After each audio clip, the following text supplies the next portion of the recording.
This one goes out for you, Pops. Hi, guys. Welcome to Lee Reacts. Hope everyone's having a good day. I'm not at all, but that's okay. Hey, and we are back for our Hendrix Thursday video. The week we have not done one of these in, I think, like 2 weeks now because I missed last Thursday. And we are back with a banger. We're doing two versions of the same song like we've been doing for the past couple weeks. Bleeding Heart. We're doing one off of War Heroes, and the other one is off of Neptune. Valleys of Neptune, which I don't. These are all releases, obviously, that came out after he passed away. I think. There's been many versions of the track "Bleeding Heart." I don't know if he's the original artist or not that wrote it. If you want to let me in, fill me in. I'm all ears as always. But definitely going through a lot, like I said, and this is for my grandpa. So, "Bleeding Heart." Perfect, works out. Don't forget to leave a like, comment, and subscribe. We do this every Thursday around 10 p.m. or 12 p.m. Eastern Standard Time. If you want to come hang out in the chat, we would love to have you. Jimmy is one of my favorite artists, but I still am blown away by him every week in some new way, and I don't know how he does it, but he does. Okay, here we go. "Bleeding Heart" off of War Heroes. Jimi Hendrix, 3, 2, 1, go.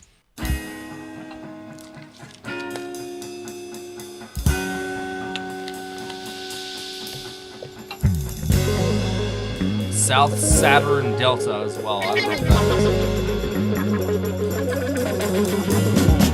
that people hear me. You know what it means to be left alone. Girl, people hear me, people.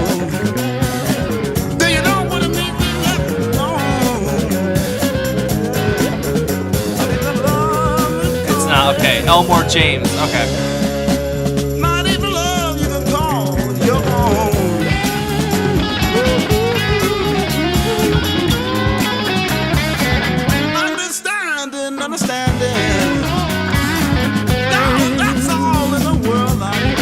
Cowbell. Understanding and a little bit of loving, baby. That's all in the world I need. Misunderstanding and don't get a woman. Yeah. Love, they both have caused my heart to bleed.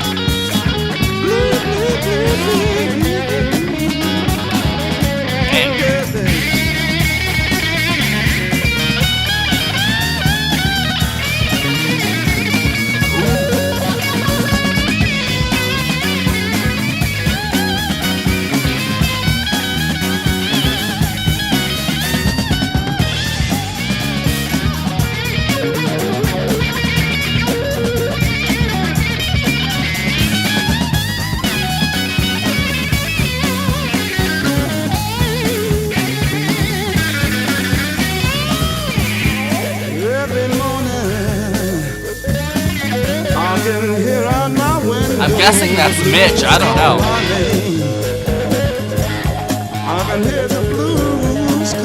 Where's that Buddy and I don't know. Every morning, you can hear the willows weep and moan for me. Lord, every morning, you can hear the willows weep and moan for me.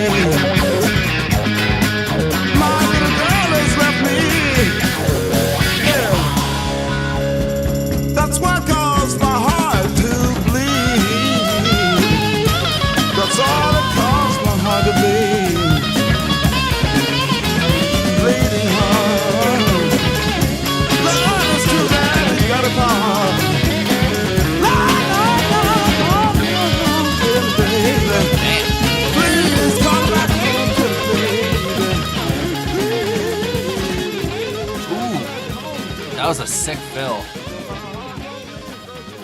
See, like, I think that's Mitch, but he was not as frantic as Mitch usually is. That bassist was killing it, too. If that was Noel, good on you, Noel. He was killing it. Wait, I think I stood up like Elmore James. Oh, Elmore James. There we go.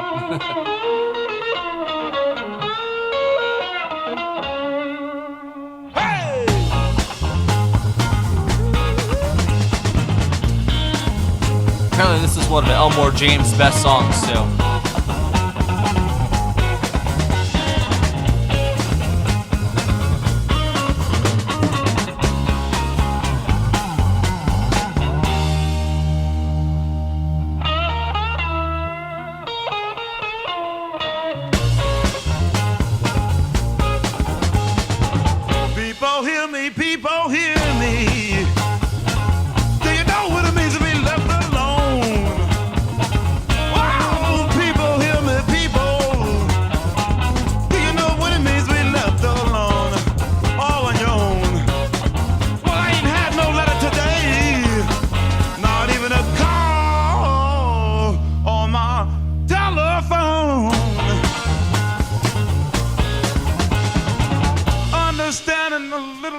understanding's all I need. This has got a more natural blues feel to it. Understanding a little love on the side. That's all in the world I need. Yeah. Misunderstanding ain't a no good woman. They both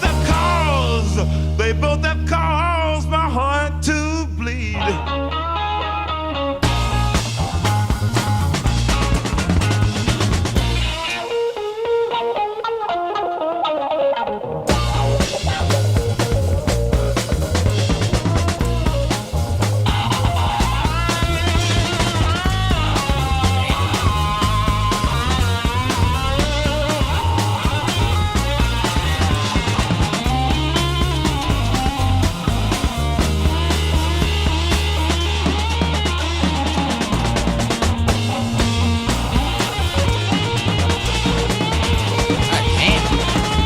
That's Mitch. It has to be.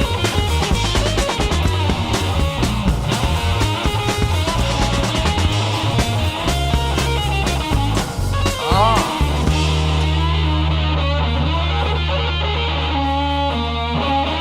Hey, people. Do you know what it means? Easily the greatest of all time. Come on. Are you kidding me? Hey, people, John. Valleys of Neptune. Do you know what it means we left alone? All by That's just a yourself. compilation album. Why ain't got no letter today? Not even a call on my telephone, on my telephone, on my telephone. Little loving, understanding. This is 69, so yeah, this is All I need, child. Noel and Mitch. Hey, little loving, understanding, child, now. A little loving is all I need, baby. Oh, misunderstanding, no good woman. They both have cause, they both have Oh, never cause. mind. They both have caused my heart to bleed.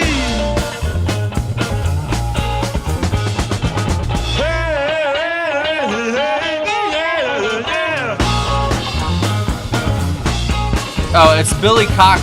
Okay.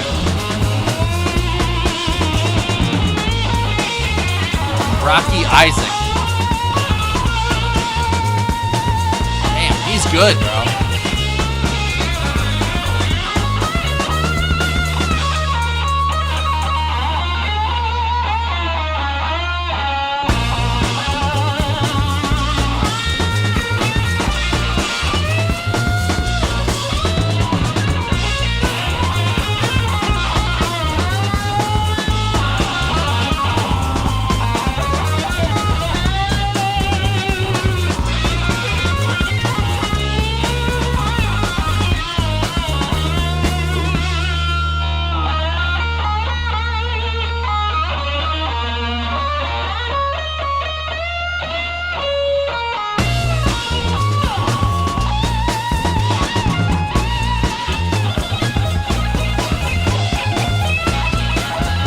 God damn.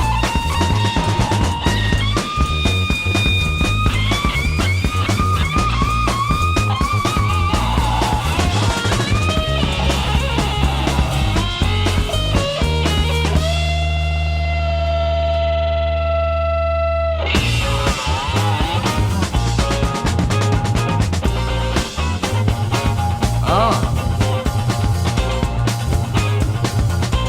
Whoa.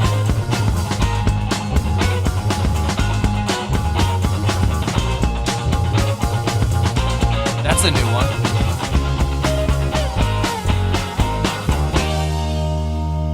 This motherfucker.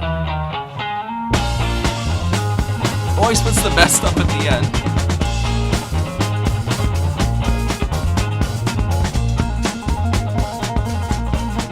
Every morning, Wow. every morning the willows weeping moan for me. Said every morning, said now the willows weeping moan for me. Well, my baby has caused my heart. My baby has caused my heart to bleed. This Rocky Isaac dude is fucking Every killing morning, it. I'm crying the blues. Every morning, I see a whole lot of people lose. to say that dude, that was too funky for Noel. That's funny. Man, Billy Cox, man, that was excellent. So like, I don't know who did the first track then, because that's a different version, obviously. This was 1969 at the record plant, and it was like the Rocky Isaac on drums and Billy Cox on bass. But the first one, War Heroes, I don't even know what the hell War Heroes is. I'm not gonna lie. When I put War Heroes in, like, this playlist popped up that said Jimi Hendrix War Heroes, and then it was a bunch of different songs from a different album. So you know what? I'm just gonna do it anyways to check. I definitely preferred the second version. I'm guessing that was maybe a little more faithful in a way to like the original. I love the first one too. It was like very like, I don't even want to use the word frantic because I use that word too much to describe them. It had such a breakneck pace to it that the second one didn't have that. Like, it was way more laid back and stripped back in the sound wise. Very dominated by Jimmy's guitar, obviously, but the bass and the drums sounded way better in the second track, I think. But that release also came out in 2010, so they might have done some remastering to it. I don't know. I'm gonna check what War Heroes is. Hold on, War Heroes. Jimmy, it's another compilation album. Okay. That was released in 1972. The album was engineered by Eddie Kramer, John Jansen, but also it identifies Hendrix as a producer as well. It contains 3 songs that Hendrix proposed for his 4th studio album, Stepping Stone, Isabella, and Beginnings. Listed as beginning. These and songs from the 1971 albums Cry of Love and Rainbow Bridge were included on First Rays of the New Rising Sun in 1997. War Heroes, blah, blah, blah. Okay, so Bleeding Heart was it was the first song on the album. It was released later on South Saturn Delta. Okay. And it was Mitch Mitchell on drums, Billy Cox on bass, and Jimi Hendrix. Okay. All right. So Billy Cox is bass on both. Mitch Mitchell on drums on the first track, and then Rocky Isaac. Okay. All right. We got it. Just the drummers changed. You could tell there was a little bit of a difference, but the production was way better as well on the second one. But that was also, like I said, because that release was 2010, 1972. They did some mastering and stuff to it, definitely. It's definitely is Jimmy's sweet spot, like one of those like blues classics, just done in his like psychedelic haze of just like guitar notes way. And I really do love Jimmy's voice. I think it gets forgotten sometimes that, he's got a great voice, like, and it's so instantly recognizable. Like, he could sing one note and I'm like, that's Jimi Hendrix. He just has that voice. And I mean, I've been listening to him for like maybe a year now. You know what I'm saying? He's one of my favorites. I got to get some Hendrix posters and some Hendrix albums. That's like number 1 on my list is Jimmy. But I doubt anybody gives those up. So, you know what I'm saying? I got to find me like an Are You Experienced album, man. I would love to have that, But no matter what, he's always spreading the good word, man, like just of music in general. And like he and the blues go together like peanut butter and jelly. And so do him and Billy Cox and Mitch Mitchell, man. Like they just know how to play with Jimmy so well to like highlight his strengths. Because not only are the riffs inventive, but when he goes into his solos, they're just so out of this world and out of the box. Especially for that time period, like people weren't even ready for it yet, Like I always say, it's like the Back to the Future thing when he's playing in the first movie and they're just like, and Michael J. Fox is like, oh well, you're not ready for that, but your kids will be, But you guys are definitely ready for Jimmy. He like it or not, it's just he forced it upon y'all. It's like Prometheus bringing fire to us mortals, keeping us warm, man. Jimmy was one of a kind. And I had to do this today for him and for my grandpa, and I don't know, I saw the name Bleeding Heart, I don't know, it fit, right? It's great to hear Mitch in the first track. Honestly, I'm not gonna lie, I think Rocky Isaacs out-drummed him in this. I think, but he also had double the time length and a little more, I'd say a better production, so maybe I had to listen to it again, but I feel like the guy in the second track, yeah, he was right up there with Mitch, if not better. And then Billy Cox, he honestly sounded better in the second track, but it was just the production. That's it. And I like the longer version, a little more stripped back and a little probably more classic, you know. But still, I think Jimmy, no matter what, he shines, bro. Like the solos in both tracks were breakneck, and he always just gets so creative with it that I don't know. It just makes you kind of lose yourself in it, you know. Like you just totally forget about what's around you and what's going on in your life, and you're just totally absorbed in that Hendrix track for 5 minutes, 3 minutes, however long it may be. And sometimes you need that, you know, like I do right now. So I'm very thankful for that. So hopefully you guys enjoyed that. As always, Jimmy never disappoints. And if you have any other tracks that I should check out, I was thinking maybe checking out the New Rays of the New Rising Sun or whatever, because we've done some Rainbow Bridge stuff. I think most of that album, but I really haven't touched. There's stuff I didn't even know existed. Like I don't know what the fuck War Heroes is. It's just like a compilation album, but still there's only so much material that he put out there, but there was some unreleased stuff, and you know, there's all kinds of stuff. You know, there's probably other songs we've missed. Let me know what you think. I'm definitely down to hear more, because Hendrix is, man, one of my favorites, as you guys know, because I wouldn't do it every week if I didn't love him. And that's another track to add into the canon of just amazing Hendrix tracks. But I go with the second one as my favorite. As always, thank you for hanging out. It means a lot. So see you later.